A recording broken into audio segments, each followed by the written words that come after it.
Hey guys, this is part 4 of my look back at the Assassin's Creed franchise. Now, we've already covered Assassin's Creed 1, 2, and Brotherhood on the channel, so if you haven't seen those yet, please check the link to the playlist in the description or in one of the top corners of the screen. I always forget which side it goes. Or if you don't care to take a look at those, then let's just leap of faith straight into Assassin's Creed Revelations. So Assassin's Creed Brotherhood had some mighty big shoes to fill following on from AC2, and honestly, it did just that. Still to this day, many consider Assassin's Creed Brotherhood the best title in the franchise, which is probably why I upset quite a few people in my last video. But just like with Brotherhood, Revelations wasn't initially planned to be a full-fledged sequel. Ubisoft wanted to make a spin-off title on the 3DS called Assassin's Creed Lost Legacy that followed Ezio's later years heading to Constantinople to discover the origins to the assassins. As well, he didn't really choose this life kind of chose him, so he kind of wanted to have it make sense. Lost Legacy was supposed to be a filler title as the main team had already started well into development for Assassin's Creed 3, but due to the hardware issues and just like before, the scope just getting far too big for a handheld title, the team decided to make this Assassin's Creed 2.75, a title to close out Ezio's story and for good measure added Altair very late in development to close out his character, as we don't really know much of what happened to him after he defeated Al Mulim at the end of Assassin's Creed 1. They also added a little bit of character development for Desmond, and yeah, it's kind of tacked on. There's a reason he doesn't really do anything in this game. He wasn't supposed to be here. This story was built with one charismatic Italian boy in mind, Ezio Auditore da Firenze. So Ubisoft Montreal headed the development, but due to the scope getting too big for a handheld title and most of the team busy working on AC3 and the American Revolution stuff, for the next title they needed some help. And they got just that. 5 other teams under Ubi supported development for Assassin's Creed Revelations. That's a lot of people. It does show the game is pretty well put together for a 1-year development time, but this is too many cooks in the kitchen, right? Especially for what is essentially a spin-off title of the main series. But, and I can already see the comments getting mad at me yet again, I actually rate Revelations honestly more than Brotherhood. I think the title is far more engaging, far more fun to play, has way more character, and no one talks about it. It's severely underrated in my opinion. So before you write that hate comment, hear me out. So strap in your hook hand and let's see what our boy Ezio is up to this time in his goddamn late 50s. I am 1/3 this guy's age and I throw my back out just getting out of bed. How is he doing this shit? The dude is claiming state pension but still knows his way around a hidden blade. I find it kind of funny this game glorifies the whole getting old thing, considering the player base is primarily young adults to like kind of teenagers. It's a risky move, but you can't deny the aura these 2 old men put out is insane.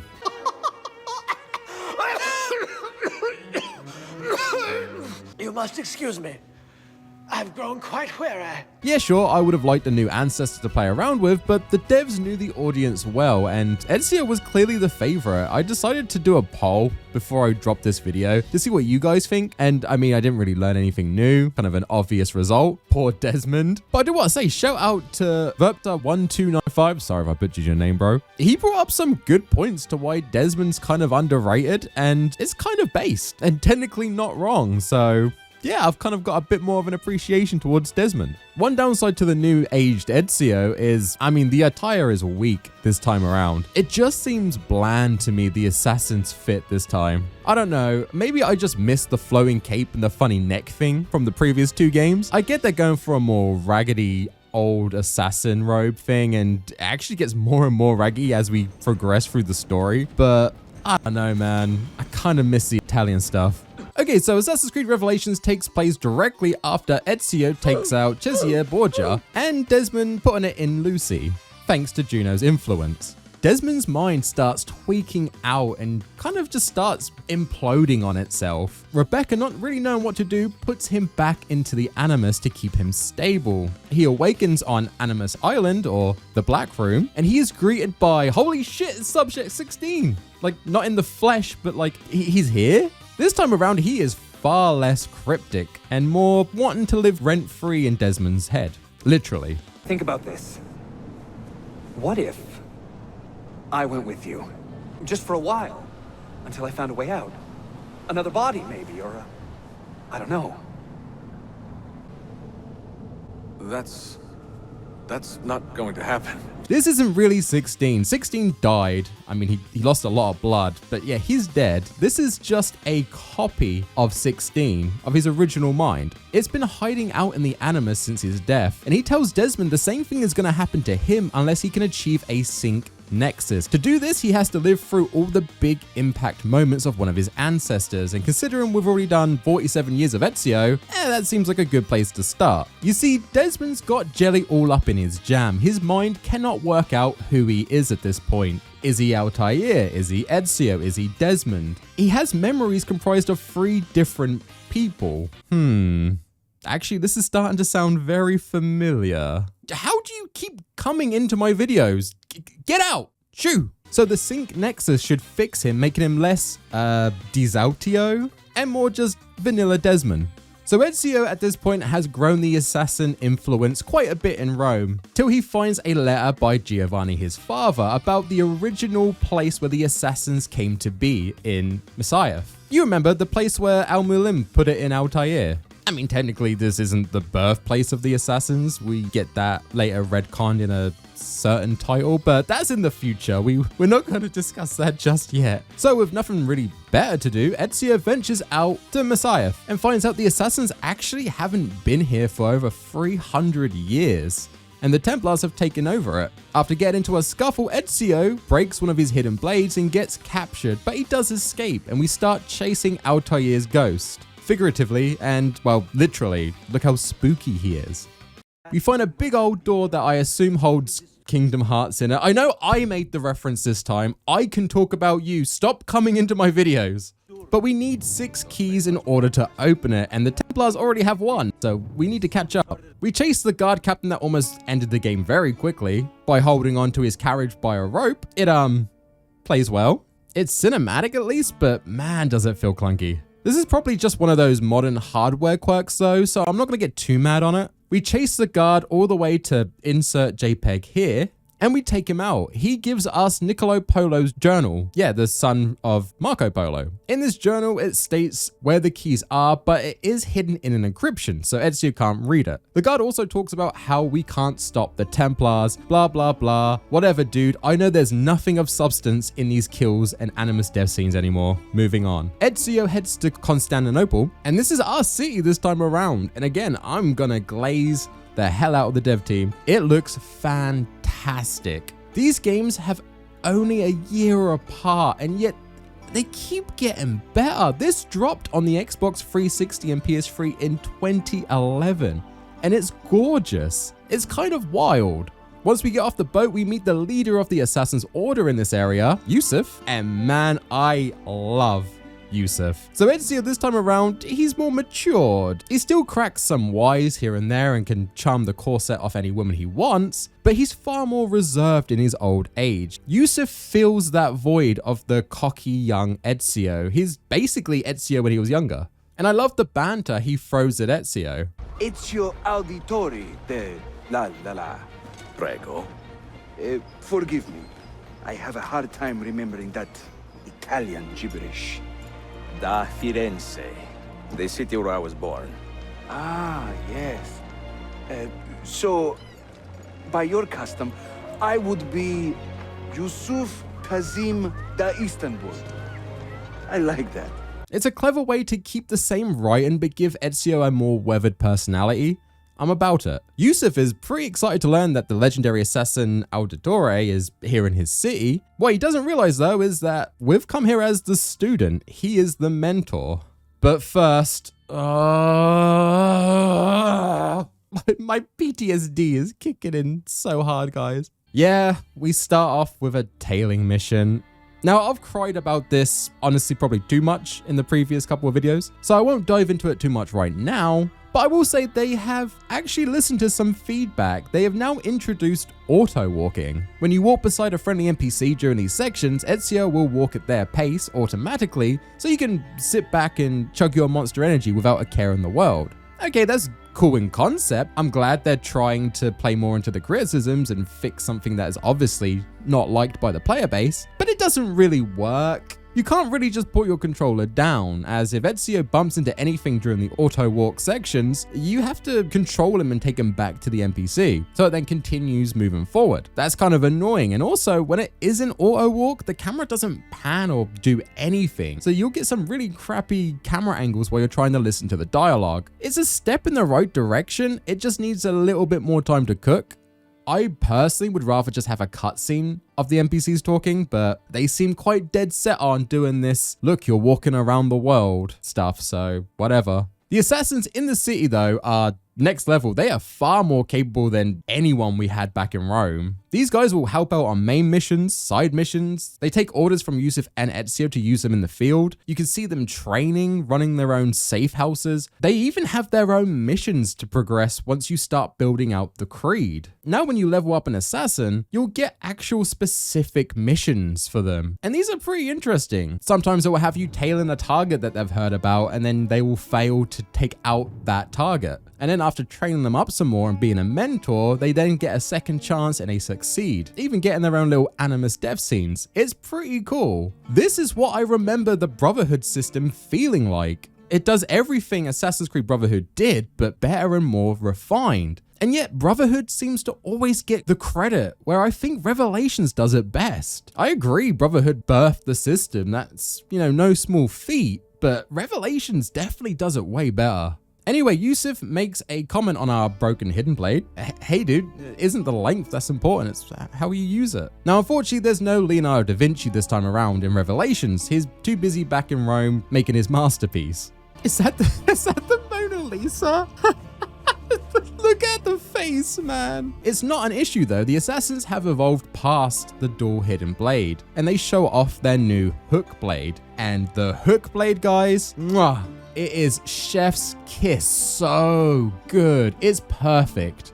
The Hookblade, as you can guess, is just a blade that goes into a little hook at the tip. So yeah, it could do everything the dual blade could do in terms of combat and double assassinations. But now you can use this thing to steal counter, which means that you could just take all the money and medicine a guard has in the middle of a fight and then just kill them because it counts as one of your finishers. So you can chain this thing really well. You will never need medicine or arrows again. And in traversal, my god, where you could only do a jump up walls before, now you can essentially double jump up buildings, making traversal way faster and more fluid. Your ledge grasp is extended, you can zipline across the city and do some really weird looking anime kicks on guards. Vault over enemies or NPCs, swing off lanterns instead of just using them to turn a corner. This thing is so good, just doing the basic parkour feels so much more streamlined. This tool completely changes the game and makes parkour, which arguably is 60% of these Assassin's Creed titles, better. This thing alone makes Revelations far better than Brotherhood in my opinion. And I know I will piss some people off, but I don't care. I love this little hook. The rest of combat is pretty much the same as Assassin's Creed 2 and Brotherhood. Fighting is just as fluid with the finisher chaining that we had in the other games, but they've actually made the combat a little bit tougher. Enemies will attack faster and more often to stop your chains. Some of the guards are armed to the teeth, so you can just get into a chain of being shot by these guys, which can be annoying, but does mean you have to plan ahead. Some guards even throw bombs at you, and we will get to those in a bit. It sounds annoying, and yeah, it kind of makes Ezio feel like he's not this godlike being anymore, but I'm all for it. Sometimes when I got surrounded by the guards, I was a little bit worried I wasn't going to make it out of this. Whereas in Brotherhood, I was just always in another league above the guards. I could take out hundreds of these guys. But you throw in 4 or 5 of the top tier guards and Revelations, dude, I start sweating. It really seems like Ubisoft listened to a fair bit of feedback from Brotherhood. And this is what I think a third title in a trilogy should be, taking all of these aspects of the previous 2 titles and just perfecting them. It really does make this game feel less of a spin-off filler title and more of the end of this story and this style of classic Assassin's Creed. New to AC Revelations is bomb making. Now this is pretty in-depth and caught me off guard. I didn't find too many use cases for these, and the game really does push it onto the player. Whenever you're looting enemy guards or chests, you're always getting ingredients for these things, and there are several different shells, powders, special effects that you can craft into these bombs. It's a cool cool idea, but I only really found much use for the smoke bombs, which I mean, we've had since Assassin's Creed 2. I had a bit of fun throwing blood bombs at guards to freak them out. Don't let him get away! And placing tripwire bombs, yeah, pretty interesting if you're trying to do different approaches for the stealth. I just didn't really use it that much. It could be a me problem. I see a lot of people really like this mechanic. I just didn't get much mileage out of it, if I'm honest. All right, so the collectibles. It's actually not that bad this time, which I'm surprised I'm saying about an Assassin's Creed video. You still have your viewpoints, powers to take out from enemy guards, side missions, and the Brotherhood stuff is here and more complex this time. I will say the shops are less obnoxious and actually feel like they feed Ezio's wallet nicely when you actually buy these out. And also this time around, we don't have any flags or feathers in the entire game. Honestly, that alone moves the game up in my opinion. The only real collectible you'll find in the world are these Animus fragments. There's quite a few of these to collect, but once you get a certain amount, you'll unlock parts of Desmond's story. Well, his backstory. We learn a little bit more about him before he became involved with Abstergo and the Assassins. So basically his life before AC1. It's pretty good to get rewards like this as you're collecting these bits of paper. I don't understand what this looks like. But, and like with a lot of things in these classic AC games, it doesn't work. So apparently when Ubisoft removed the multiplayer from Assassin's Creed Revelations, they accidentally deleted some files that were linked to these sections in the game. So when you collect enough fragments and go to the weird pillars to go check out Desmond's backstory, in some copies of this game, it doesn't load and you just get an infinite void. Yeah, this is pretty stupid. Luckily, like I mentioned, it's only the backstory to Desmond and it's before anything interesting really happened to him, so it's kind of meh. The first person stuff looked kind of cool, but it does get kind of repetitive doing the same puzzles. You have like this platform you have to place and you walk across it.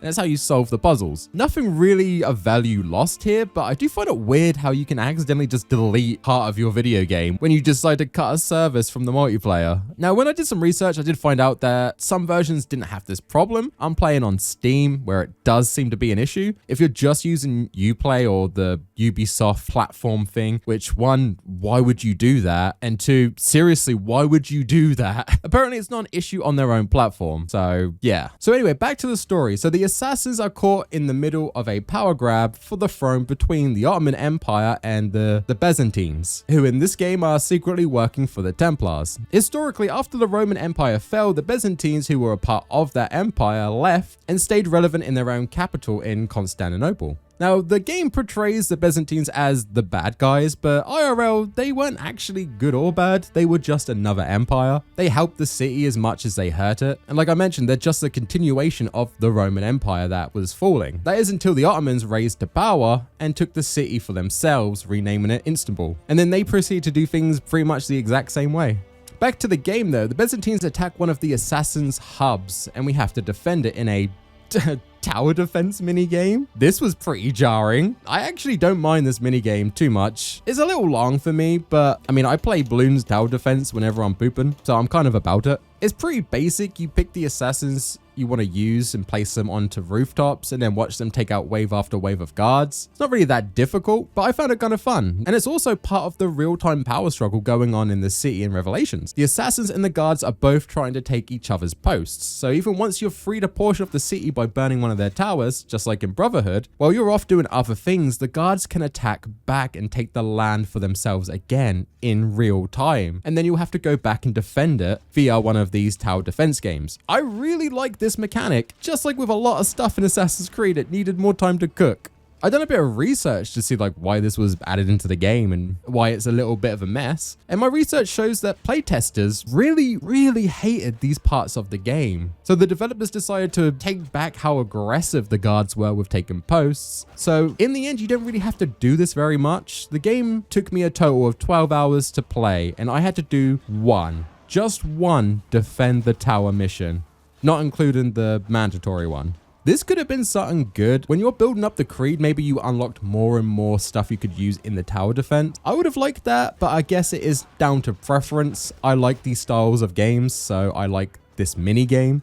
Some people don't. Just give me a monkey in a balloon and I'm just a happy tie. Ezio isn't too bothered about the power grab going on between these two empires. He's here for one thing and one thing only: GameCube discs. He wants to find Altair's key so he can open up that library we saw at the beginning of the game. So we need to decrypt Nicolo's journal. And to do that, we employ the help of Miss, pardon my tits, Sophia. She's an Italian bookstore owner in the city, and Ezio wants to get his hands on her pieces of Eden. She cracks the code and leads us to each catacomb that houses a key to the library. The catacombs this time around are main plot beats. You have to do these in the story, and because of that, they are the best they have been in the series. If you guys watch my other videos, I glaze the hell out of the catacomb stuffs. I find it so fun, very Prince of Persia. It really shows the roots of this series. But in this title, they are far more in depth, far more cinematic, and really push that parkour free run and challenge and the puzzle aspect almost to its limits. They could probably go harder, and they do in later games, but this is a pretty good medium. My two favorites are the underground ravine where Ezio has to climb up this tumbling foundation the whole time. It feels so good doing this in one take. The other one is when we have to chase a Byzantine boat while being shot at, and we have to do parkour to avoid it. The guards have pretty bad aim, but cinematically, this is really cool. Doing parkour while being shot at is amazing. At the end of these, we do find a key, and this gives Ezio a flashback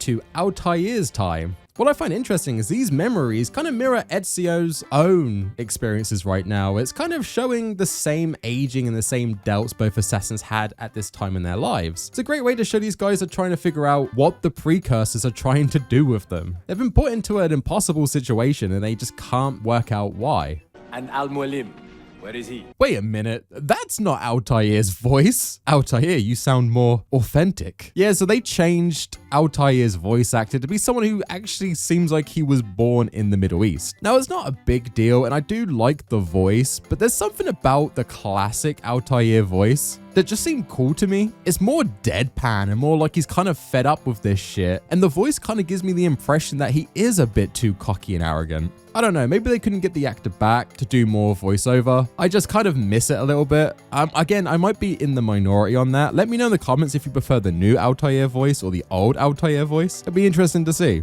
Altair's story starts right after he puts it in Al-Mualim, and wanting to make sure this guy is actually dead and not just another one of his shadow clones, he goes to burn the body, which the assassins don't do. This is kind of against their own principles. And one follower, Abbas, you know Abbas, right? He was in Assassin's Creed 1 for 10 seconds. Abbas, where are the others? Did you ride ahead hoping to be the first one back? I know you are loath to share the glory. Silence is just another form of a sin. Have you nothing better to do? He's a bad guy now. Abbas crashes out, thinking that Altair just killed their leader for no reason and that he's actually the problem. Okay, so Abbas has it out for Altair due to his father dying. Abbas thinks that his father went to see Altair and Altair killed him for killing his dad. This is getting kind of confusing. And he's held a grudge for all these years. What actually happened was Abbas did in fact get Altair's dad killed, but Altair didn't get revenge. Grief overtook Abbas's father, so he went to apologize to Altair, who's a baby assassin at this point, and then slit his own throat. Okay. Altair thinks this actually reclaims his honor as an assassin. What? It's kind of weird. It's pretty fucked up. It also made me think, when assassins take themselves out, do they still get an Animus death scene with themselves? Anyway, Abbas does not buy the story. He thinks Altair killed his father and literally spends his life with a grudge because of it. He takes the apple from Altair, but it overwhelms him and kind of breaks his mind a little bit. He lays her on a ground towel and Altair is sorry he didn't understand. That's okay. So this was probably overwhelming and he now knows not to play with the apple. He learned his lesson, right? Right? No, seriously, right? Why is the screen still black? After this, Altair spends most of his life trying to figure out what the piece of Eden is, which takes him away from the assassins for a long time. And while he's doing this, Abbas slowly starts to take control of the Creed. Now, during this time, Altair gets with the Templar Maria. You remember? They smushed booties on top of a tower, and we never knew why that was important. And we still don't know why that's important. And they have two sons, Darim and Seth. Okay, you know I have to say it, right? If these are direct ancestors from Desmond, where are their stupid lip scars? Apparently it's a trait that just skips generations now. I don't get it. Either commit to everyone having it or stop doing it, please, Ubisoft. So while Altair is away, he gets word that his son Seth has been executed by the Creed. So of course he rushes back to find out what the hell just happened. It turns out Abbas was just being a dick and wants the apple back and knew this would be a way to get Altair back to Masyaf. So you still just want to take the apple from Altair. What did all of this mean, Abbas? What the fuck? Forgive me. I did not know. I hate Abbas's character in this game. I'm sorry. Altair agrees to give the apple in exchange for information on why Seth was killed. That is until this assassin, for some reason, antagonizes probably the best assassin to ever be part of the Creed at this time. Before I executed your son, I told him you ordered it yourself. He died, believing you had betrayed him.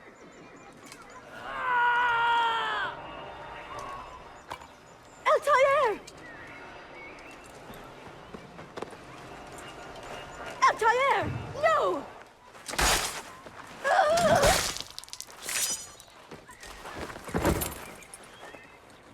I like that Maria tries to stop him from murdering one of his brothers, but it does result in her death. Knowing that Altair cannot take out the entire Creed at this point and Abbas is sending them all after him and Darim escape, mourning the loss of Maria. Altair then continues to do research on the apple, unraveling its mysteries till it tells him he needs to go back to Masyaf, and we get old man Altair. He still has a few loyal subjects, and due to him being, well, super washed now, like this channel, he now gets gassed just walking 5 feet, so we have to use our followers to take back control from Abbas, and we do this gangster style. Like I mentioned, at this point, Altair has been using the apple for decades, and it has showed him mankind's greatest invention, the Smith & Wesson.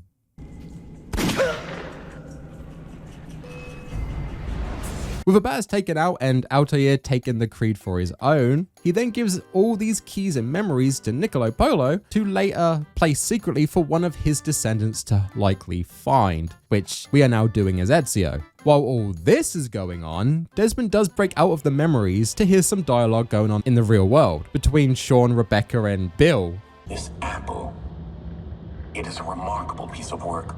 Feel the material, hard as steel, but very light. You really want to be fooling with that thing? I do. Okay, you're making me nervous, Bill. Max. Bill! Bill! Bill! Bill! Who the fuck is Bill? It doesn't really go anywhere for now, but it's there. Back to Ezio though, he does help out Prince Suleiman, who we met on the boat when we arrived, as well as Sophia. That explains the name of the ship. Suleiman suspects that one of his uncle's guards is turning traitor and orders Ezio to find out information on him and kill him. I really hope Ezio knows what he's doing getting involved in politics of a land he is a guest in, but I'm sure he'll be fine. We take out who we assume is the traitorous guard and we find out he was actually trying to trick Manuel into showing his hand as in fact being a traitor. So he was playing a double agent. Wait, so Ezio just killed an innocent man and he's super remorseful about it. Oh shit, we're actually doing it. We're getting something of substance with these kills. Just like with AC1, dear God, it's taken them so many games. This knocks Ezio, which I really do like. I was preparing an ambush. Preparing to strike the Byzantine Templars where they felt safest. What proof do you have of this? See, here. This will lead you to the Byzantines in Cappadocia. Destroy them if you can. You have done well, Tarik. Forgive me. Protect my homeland, assassin. Allah Ashkina. Redeem the honor we have lost in this fight. He goes to Suleiman and tells him this, but Suleiman actually justifies it by saying, oh yeah, he was a good guy, but he was being way too secretive with his plot. And it does kind of start to show Suleiman as having some of those flaws that his uncles have, this mightier than thou perspective on things. It's very subtle. They still play him as a good guy, but I like that there is a little bit of nonchalantness to losing incredibly loyal guard. and a friend of the family. Man, I love when the writers get to play around with more in-depth stories like this. At this point, Ezio is built as a character. We don't need to keep diving into his psyche. It's nice to get something new and fresh, which we haven't had for a couple of games. Anyway, with all the keys except one, Ezio needs to head out of the city to Cappadocia to get the last one from Manuel. Before we could jump on the ship, we have to play a completely different game for a mission. If you showed this to 10-year-old Ty and said this was an Assassin's Creed game, I would, well, honestly, I'd think this is the coolest thing ever, but it does come across very jarring, right? I'm not sure how I feel about the more bombastic scripted levels, but my main question is, how does Ezio not light on fire the entire time? Remember when Assassins used to be a blade hidden in a crowd? I just blew up 20 ships with a flamethrower. The cave city is pretty unique though, as a set piece. The team didn't need to go this hard for just a bite-sized city, but they did, and I really like it. For some reason, it gives me like Shadow of Mordor vibes. Pretty weird. It's short, we just do 3 main missions here, and our first target is Shakulu, a Templar guard who has some serious bloodlust, and I absolutely love his voice actor. You take the woman from the prison and bring her to the chapel. Shakulu, I don't have the key. Find it! Find it. Why did he say it like that? And we get the greatest Animus dev scene ever after we take out Shakulu.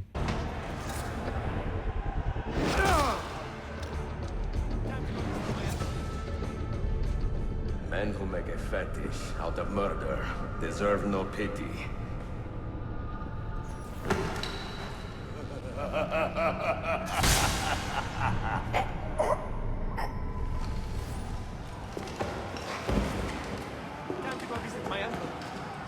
Even Ezio quickly tries to do a couple of stabs in his confrontation to confirm the kill, but this guy is just built different. He just gets up and we have a boss fight. I love it so much. And Shakulu is so powerful and doesn't feel pain and can't die that I think it scared my entire system because it instantly crashed my game. No joke, I literally couldn't reload the game at this save point. Every time I did, it just re-crashed.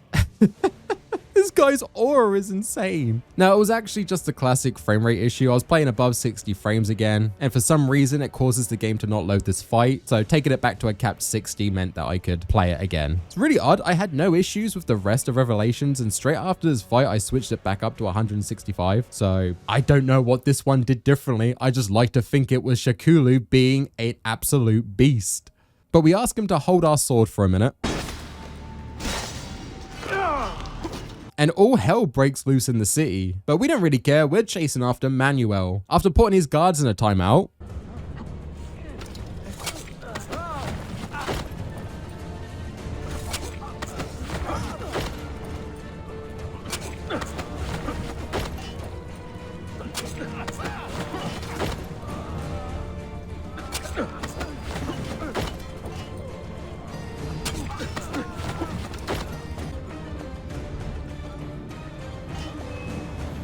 and pulling out Ezio's trademark move, we finally take the boy out and collect the last key. That's it. That's the big bad dead for the game. We can just go finish it now. That is until Ahmet, Suleiman's uncle, literally just drives by Ezio being like, hey, dude, I'm the new antagonist. How's it going, Ezio? He starts declaring his intent to Ezio. They do have a moment I did quite like where they discuss their idealisms, something we haven't had since Assassin's Creed 1 again. And these are my favorite moments, the Assassins and Templars trying to justify their actions. Granted, Ezio's a bit more kind of like, I don't really care anymore. I have one last task in my life, just let me go look in this library. But like I said, I like hearing both sides. Ezio fails to agree with Ahmet's principles, and Ahmet says that he knows about Sophia, and if we want to see her alive, we have to give him the keys. Okay, that sucks. And Ezio, after honestly ruining the lives of everyone in this cave city, he just dips back to Constantinople like nothing happened. This whole city was on fire and filling with smoke, and he's just like, I need to get out of here. Once he gets back to the city, he finds Sophia has in fact been kidnapped and Yusuf was killed in the process. I found this so weak. The player and Ezio did not need more motivation to go against Ahmet. They literally just killed this character off to just solidify the fact that Ahmet's now the big bad. But Sophia was enough. I don't know, it just comes across desperate, and maybe that was intentional. Ahmet's desperately trying to prove that he is a bad guy, even to Ezio, because up until this point in the game, he hasn't had any screen time. But whatever, we give the key to Ahmet and we save Sophia. And then a chase ensues. We run after Ahmet, who has the keys. Apparently Ezio doesn't believe in no tradebacks. Why are we putting Sophia on the carriage? Why are we taking Sophia with us? We just saved her life. What are we doing, Ezio? Seriously, she doesn't understand what's going on right now, and we're taking her directly after the big bad. I don't know, I found this confusing. The whole time Ezio's saying how she doesn't need to be a part of this fight. She should be safe and well out of harm's reach. So we're taking her to the lion's den. Surely we should leave her with the assassins. Ahmet's left the city to head over to Masyaf to look into the library, so it should be safer, right? I don't know. The game's obviously wrapping up, so let's just move on. We chase after Ahmet and have a pretty boring parachute section that leads into a free fall fight where the game tells me I have to press button 6 on my controller. What the fuck is button 6? After the fight, Ahmet's brother, who is also looking to try and take the throne, first time he's popped up in the story so far, other than one cutscene at the start of the game, turns up and gives him the Chesier treatment. Just kicks him off the cliff. All right, that's one way to disown your brother. And that's the B plot done, I guess. Let's go back to Masyaf. With Sophia. It does feel like the game, up until you leave to go to the cave city, it really starts speed running the end of the title. They really want to just get this done. Ezio places the keys and heads into the library, but there's no books here. There's just a long past Altair and a piece of Eden. Oh yeah, by the way, this is the only time we see a piece of Eden in the main story of this game, except for Altair's flashbacks. Do you remember when these stupid apples were important? And one last GameCube disc. Ezio then starts to speak out loud to Desmond himself, basically just stating how kind of cool it is that these 3 generations, Altair, Ezio, and Desmond, have had the opportunity to talk over centuries. And honestly, you gotta respect that Ezio finds that pretty cool, and not that it ruined his entire life. Ezio relays a message to Desmond, and this kind of confused me at first. So it looks like Ezio wants to say something directly to Desmond, but then Jupiter, another precursor, just walks in and interrupts Ezio and talks to Desmond. But I actually think it's Ezio relaying the message to Desmond that Jupiter says. As we all know, he was always destined to be a conduit for Desmond, and it's a nice callback to AC2, I guess, though it is just the exact same plot again. So Jupiter, he does what all the precursors have done in every game up until this point. He states that he knows we have questions. Oh boy, we do. Oh boy. And he says that they will be answered, but then doesn't do that. Just asks us more questions and dips. I am so sick of this breadcrumb trail BS. So Jupiter says that the first civilization got destroyed by the sun expanding previously, which almost wiped out the precursors and almost all of man. And that him, Juno, and Minerva are scientists who have been trying to think of a way of stopping it happen again later on down the line. And this whole thing with Desmond, Ezio, Altair, all his ancestors is just a last-ditch effort, an experiment to see if they can stop it happening in the future. We get a cutscene of seeing the precursor city, which I guess is nice, but it's just a 5-minute cutscene of just them getting destroyed, so there's not much of value here. A baby burns to death. It's kind of cool, I guess. He then shows Desmond yet another precursor vault. How many of these are there? Seriously, getting tired of it, game. So we have to go there to find out what the hell this plot is even trying to do anymore. Desmond then achieves Sync Nexus, and Subject 16 pushes him out of the Animus. Or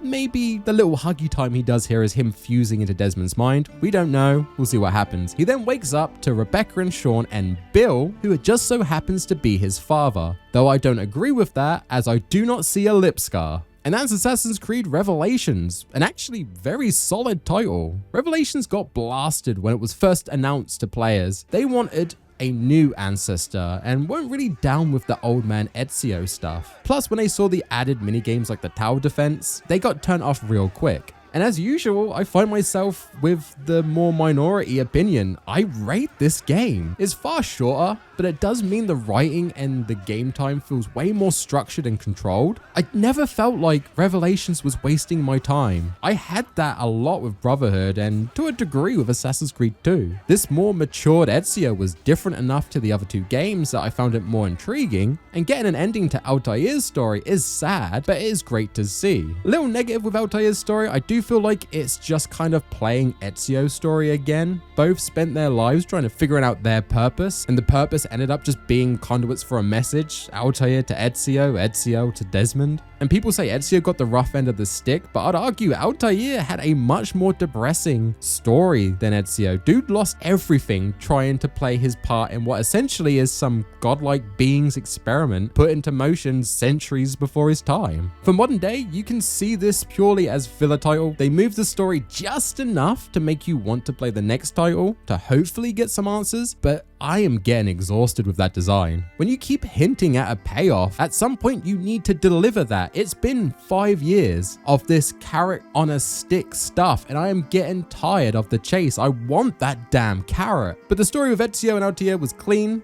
Ezio gets a happy ending, which is nice to see. With Sophia, we get another historical piece of knowledge. I didn't know too much about the Roman Empire, the Byzantines and Ottomans, so it's cool to see this stuff. And that is one of the things Assassin's Creed does really well, is it makes you interested in deep diving into that lore and that story. The gameplay, that sure, it's the third game in this style. It should be perfected, but it is actually perfected and evolved past what I thought it could be in Brotherhood. They keep making it better while also keeping it tight. It's a shame this is the last time we get the classic Creed style of gameplay. AC1, 2, and Brotherhood and Revelations, I have enjoyed every title. My comparisons I make and the flaws I bring up is only between each and every title. These are all solid games, and at this point, an insanely good series, but the flaws do start to show when you look at these side by side. You start to see some laziness creep in or some corners cut, but I do see why this series is going on today, and it will keep going. It's special. It will most likely outlast me. They'll still be making Assassin's Creed games when I'm an old man skeleton sitting in a library. It's a hard one. I'm struggling to choose which out of these 4 titles is my favorite. I think it's still Assassin's Creed 2, but Revelations is insanely close as a second place. Revelations is peak classic Creed, severely underrated, but its shorter story just, I can't imagine putting it above AC2 because I think the narrative in AC2 was so good. But Revelations comes close, and for what is considered a spin-off title, a filler title that the devs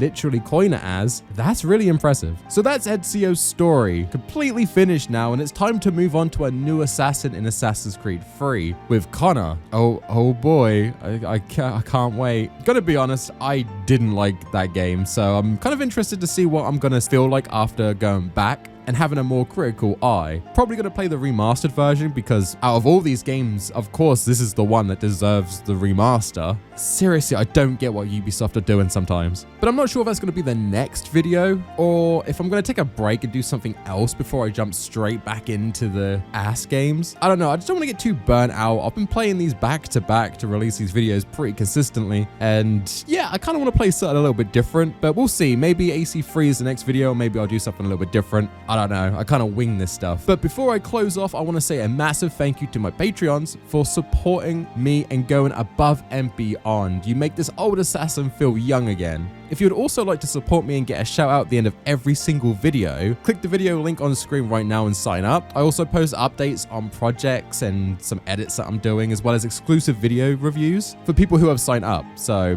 yeah, if that tickles your fancy, click the button. But first, thank you, Pitstab, Ali Tato, The Shane 209, Chris Spicer, Critical Quacker, and Red Fish. You guys are beautiful human beings, and I cannot glaze you enough, but I'll keep trying. That's all for me. As always, stay safe out there and stay fashionable, gents. Tie out. Peace.